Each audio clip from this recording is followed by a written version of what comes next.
नमस्कार।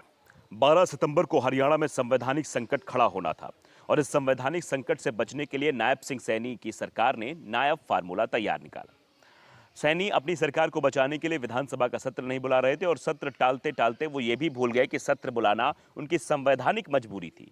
संविधान के आर्टिकल 174 एक में इसे लेकर साफ कहा गया है कि मौजूदा विधानसभा का एक सत्र भले ही एक दिन का हो या फिर आधे दिन की अवधि का ही क्यों ना हो, फिर उससे पहले कुछ ही मिनटों का क्यों ना हो, लेकिन 6 माह के अंदर दूसरा सत्र बुलाना ही होता है। हरियाणा विधानसभा का पिछले सत्र था वो 13 मार्च को समाप्त हुआ था, इसलिए 12 सितंबर 2024 से पहले विधानसभा का दूसरा सत्र बुलाना बेहद जरूरी था।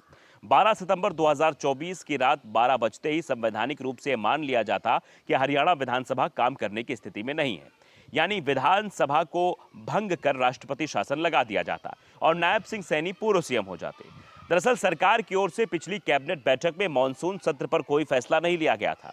ऐसे में अब सरकार के पास हरियाणा विधानसभा को समय पूर्व भंग करने के लिए राज्यपाल से सिफारिश करना ही एकमात्र विकल्प बचा था। मानसून सत्र क्यों नहीं बुलाया गया, इसके पीछे का कारण भी सरकार का संकट माना जाता है, क्योंकि हरियाणा विधानसभा में तकनीकी रूप से नायब सिंह सैनी की सरकार पर बहुमत नहीं बचा था। ऐसे में अगर विधानसभा का सत्र बुलाया जाता तो फिर किसी भी बिल या प्रस्ताव पर विपक्ष की तरफ से वोटिंग की मांग हो सकती थी। सरकार के पास बहुमत था नहीं।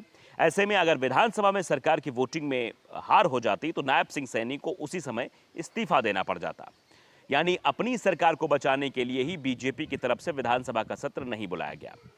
लेकिन अब बीजेपी का यह फैसला उस पर ही भारी पड़ता दिखाई दे रहा है और नायब सिंह सैनी को अब विधानसभा भंग करने की सिफारिश राज्यपाल से करनी पड़ी। वैसे हरियाणा में जो दलगत स्थिति बनी है वो ऐतिहासिक भी है, क्योंकि देश आजाद होने के बाद कभी भी ऐसी स्थिति नहीं आई। हरियाणा में ही कोरोना के दौरान भी इस संकट को टालने के लिए एक दिन का सेशन बुलाया गया था। 6 माह में सत्र बुलाने का इतिहास में उदाहरण नहीं है। राज्य में इस समय 14वीं विधानसभा चल रही है। 15वीं विधानसभा गठन के लिए चुनाव की घोषणा हो चुकी है। 5 अक्टूबर को वोटिंग और 8 अक्टूबर को काउंटिंग होगी। मौजूदा विधानसभा का कार्यकाल 3 नवंबर तक है, लेकिन विधानसभा भंग होते ही उसका कार्यकाल भी समाप्त हो गया है, यानी अब 8 अक्टूबर के बाद ही नई विधानसभा का गठन हो पाएगा। इस बार विधानसभा चुनाव में कांग्रेस और बीजेपी के बीच सीधा मुकाबला माना जा रहा है।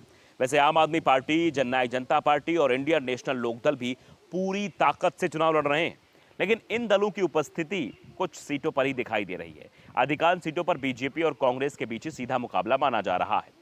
वैसे हरियाणा का इतिहास रहा है कि यहाँ कोई भी पार्टी लगातार 10 साल से ज्यादा समय तक शासन में नहीं रही है और बीजेपी पिछले 10 साल से सरकार चला रही है, जिसे लेकर अब कांग्रेस का दावा है कि वो इस बार आसानी से बीजेपी को हरा देगी। वैसे भी किसान आंदोलन, पहलवानों का आंदोलन और अग्निवीर योजना को लेकर युवाओं के अंदर पहले से ही गुस्सा दिखाई दे रहा है।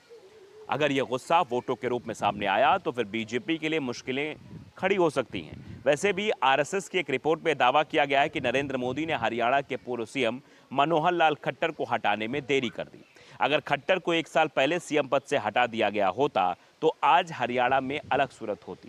खैर, जो बीत गया उस पर चर्चा करनी बेकार है, लेकिन अभी के जो हालात बनते हुए दिखाई दे रहे हैं वो बीजेपी के लिए मुश्किल साबित हो रहे हैं।